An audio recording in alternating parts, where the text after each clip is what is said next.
So to start finding sources, you're going to want to come to the BGSU Jerome Library homepage. You can access this by typing in bgsu.edu/library or going to bgsu.edu and clicking on libraries at the top. When you come to the library homepage, you're going to see a lot of information. The main thing that you want to focus on for our purposes is this big box right here that says summon. The summon search is the big broad search that I mentioned before that's going to get you to 80% of the stuff that the library has access to. You can also see that there are a couple other options for your search. You can search the library catalog, which is going to take you to books, music, DVDs, and other items that they have physically at the library. You can search EBSCO, which is another set of research databases. You can search the reserves, which is other materials the library has on hold for specific courses. And you can search the library website, which is if you're looking for information about the library itself, services that they have, and so forth. So I'm going to come back to the summon box so that you can see kind of what's available here. So first of all, you can also see that at the bottom, you can get to the A to Z list of databases. You can look to the list of journals. You can look for materials that we might not have at our library, but that could be requested through other libraries. And then you can find libguides.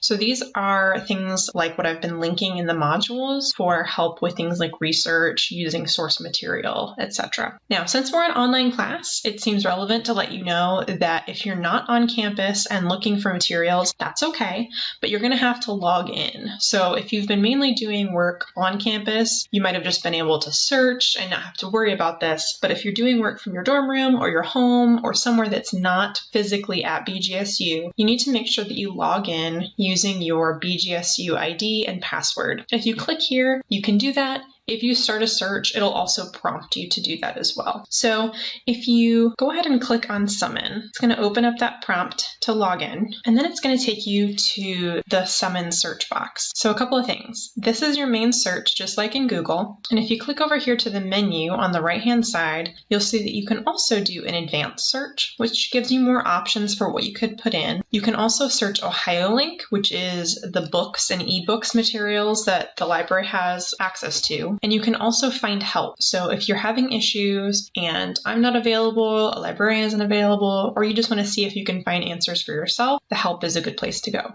So I'm going to go ahead and open up the advanced search so you can see some of the options you have available. So see, this gives you a lot more control over the kind of search that you're doing. And I recommend that you start here. I'll show you how to use this, but then I'm going to go back so that I can show you kind of why you want to do this. In this search, this is where you are going to type in your search terms. So like we talked about before, I'm going to type in abstinence and the convenient thing here is you can actually use the drop down to select and. I'm going to do sex education. Now I could also add more search fields by clicking on these little plus marks over here. So I could add another row, and for example, I could do or sex ed. And I could do that, I'm pretty sure forever. You would probably run into a limit at some point, but you could do quite a few different things. You also might want to narrow down where the search terms appear. So for example, if you want it in the title or the abstract, you could do that. If you were looking for a particular author, you could narrow it down there. For our purposes, I'm going to do all fields so that it gives us all the information we might want. Here, you can narrow down by publication date. So you might want to do something like the last 5 years, or if you know that's going to give you even more information, or you know you want information that's really recent, last 3 years, last 12 months, or you can put in particular date. I recommend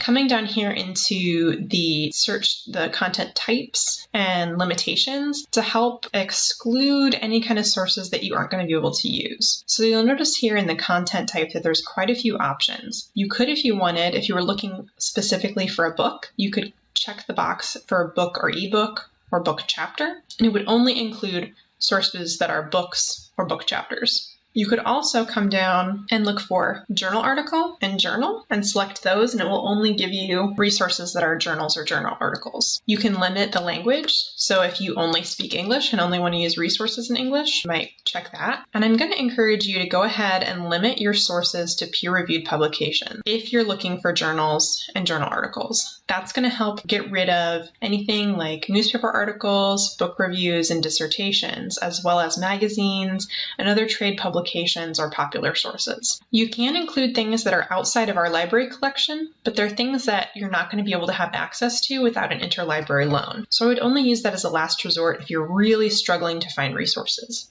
You can do a search from here and go ahead and click on search, and it'll give you the results. I'm going to show you what that looks like after I show you what a basic search looks like. If I go into basic search, I'm just going to go ahead and open that up. I'm going to do the same thing and do abstinence and sex education and do a search. And I want to show you just how many sources come up. So right away, just based on that very basic search, I typed it in basically like if I would have Googled it. I'm getting over 160,000 results. That is way too many to wade through. And the likelihood is not all these sources are relevant or important to what my research is. Without editing the search terms, I'm just going to show you ways that you can narrow down your search. So the first thing I'm going to do is come over to the left-hand side and select full text online, because I want sources that I can access, that I can download the PDFs for or the documents for. I don't want anything that I'm not going to be able to read in full. There are some sources that are going to be cataloged here that you'll only have access to the abstract or a brief amount of the text. You don't want that. You need to be able to see the full source. I'm also going to check the box that says scholarly and peer review, because that's something we need. Now you'll notice once this loads that cut out a huge chunk of our sources.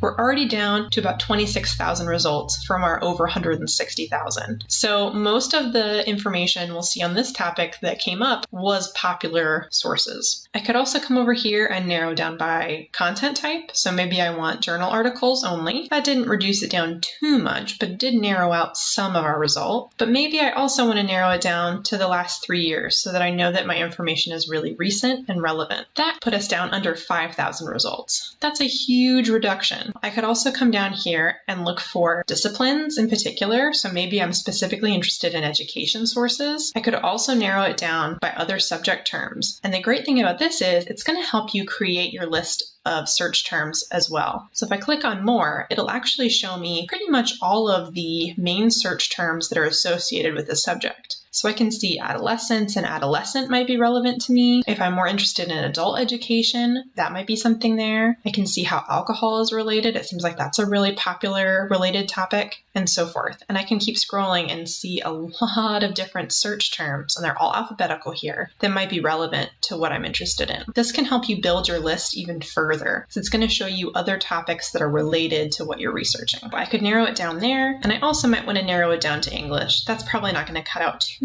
many articles. It looks like only about 30 or so would be cut out, but it's going to really help me reduce the search findings that I have. I don't recommend only clicking on the first 10 sources that come up. You're going to want to scroll through and look at multiple sources, and it might take you scrolling through multiple pages, but the more you narrow and the more you get specific with your search, the fewer results you're going to have to wade through. So if I do specifically want to look at education, I'm down to a much smaller amount of resources, under 500. That might be a good place to start if I'm specifically interested in education sources. That's going to be the best way to narrow down your search and make sure that you're getting targeted resources that are really relevant to what you're interested in.